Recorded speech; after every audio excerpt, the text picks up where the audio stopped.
नमस्ते history enthusiast. आज हम एक्सप्लोर करेंगे एरियन सिविलाइजेशन के फैसिनेटिंग वर्ल्ड को, जो इंडियन और सेंट्रल एशियन हिस्ट्री का एक इंपॉर्टेंट पार्ट है। यह सिविलाइजेशन वेदास से डीपली कनेक्टेड है। ये एंशिएंट टेक्स्ट्स हैं जिन्होंने उनके रिलीजियस, सोशल और फिलोसॉफिकल व्यूज को शेप किया। चलो इन मिस्ट्रीज को सुलझाते हैं। क्या कहते हो? सबसे पहले एरियंस की ओरिजिन्स। इस पर स्कॉलर्स के बीच काफी डिबेट हुआ है। 3 मेन थ्योरीज हैं। एक, इंडियन ओरिजिन थ्योरी कहती है कि एरियंस इंडिया के ही नेटिव थे। 2, सेंट्रल एशियन थ्योरी, जिसे वेस्टर्न स्कॉलर्स जैसे मैक्स मिलर सपोर्ट करते हैं, कहती है कि एरियंस सेंट्रल एशिया से इंडिया माइग्रेट हुए। और 3, नॉर्दर्न यूरोप थ्योरी, जिस पर कुछ लोग बिलीव करते हैं लेकिन इसके पास ज्यादा एविडेंस नहीं है। अब बात करते हैं उनके इंडिया अराइवल और एक्सपेंशन की।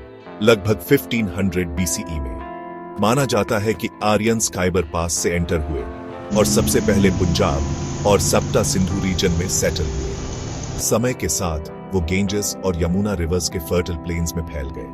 अब वैदिक पीरियड 2 फेजेस में डिवाइडेड है। ऋग्वैदिक पीरियड 1500 to 1000 बीसीई और लेटर वैदिक पीरियड 1600 बीसीई। ऋग्वैदिक पीरियड के कंपोजिशन से मार्क्ड है, जो सबसे ओल्डेस्ट इंडियन स्क्रिप्चर है। सोसाइटी ट्राइबल थी। एग्रीकल्चर और एनिमल हस्बेंड्री मेन ऑक्यूपेशंस थे। राजा, जिसे जनस्य गुप्ता कहते थे, प्रोटेक्टर और जस्टिस देने वाला था। नेचर वर्शिप प्रेवलेंट थी।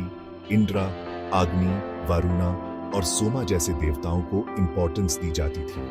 अब लेटर वैदिक पीरियड की बात करते हैं। इस एरा में और क्रिएट हुए एरियंस ने गेंजेस यमुना प्लेन्स में परमानेंट सेटलमेंट्स एस्टैब्लिश करना शुरू कर दिया और एग्रीकल्चर फ्लरिश हुई। सोसाइटी में वार्ना सिस्टम का इमर्जेंस हुआ।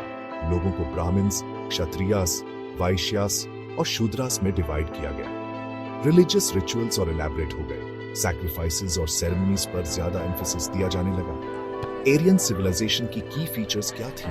पहले, social structure. Joint families common थी और वुमेन को रिस्पेक्ट और एजुकेशन की अपॉर्चुनिटीज मिलते थे। इनिशियली वार्ना सिस्टम ऑक्यूपेशन पर बेस्ड था, लेकिन ग्रेजुअली हेरेडिटरी हो गया। इकोनॉमिकली एग्रीकल्चर और एनिमल हस्बेंड्री सेंट्रल थे। आयरन टूल्स के यूज से एग्रीकल्चरल प्रोडक्टिविटी भी आची। ट्रेड और कॉमर्स भी ग्रो हुआ, जिससे करेंसी इंट्रोड्यूस हुई। पॉलिटिकली राजा सेंट्रल अथॉरिटी था, लेकिन साभा और समिति जैसे democratic elements checks and balances provide करते थे। इस पीरियड में जानापाडास का फॉर्मेशन भी हुआ, जो इवेंचुअली महाजानापाडास में इवॉल्व हुए। रिलीजियसली वेदास में कई डीटीज की प्रेज की गई। इंद्रा, अग्नि, सोमा और वरुणा प्रोमिनेंट थे। सैक्रिफाइशियल रिचुअल्स इंपॉर्टेंट हो गए, जिससे ब्राह्मण्स की पावर बढ़ी। लेटर वैदिक पीरियड में उपनिषद्स के फिलोसॉफिकल इंसाइट्स भी देखने को मिले। ब्राह्मण और अटमन जैसे कॉन्सेप्ट्स एक्सप्लोर किए गए। एरियन सिविलाइजेशन की लेगेसी क्या है? वेदास और उपनिषद्स ने हिंदुइज्म की फाउंडेशन रखी। संस्कृत, एरियंस की लैंग्वेज, कई क्लासिकल टेक्स्ट्स का मीडियम बनी। वार्ना सिस्टम का इंडियन सोसाइटी पर लॉन्ग लास्टिंग इंपैक्ट रहा। एग्रीकल्चर, ट्रेड और अर्बनाइजेशन में उनके एडवांसमेंट्स ने इंडियन सिविलाइजेशन को शेप करने में क्रूशियल रोल प्ले किया। कंक्लूजन में, एरियन सिविलाइजेशन इंडियन हिस्ट्री का एक इंपॉर्टेंट चैप्टर है। इसने रिलीजियस और सोशल लाइफ को ही नहीं मोल्ड किया, बल्कि इंडियन कल्चर, फिलॉसफी और पॉलिटिक्स को भी इन्फ्लुएंस किया। वेदास, उपनिषद्स, महाभारत और रामायण उनके एंड्यूरिंग गिफ्ट्स हैं, जो आज भी इंडियन सोसाइटी को गाइड और इंस्पायर करते हैं। देखने के लिए धन्यवाद।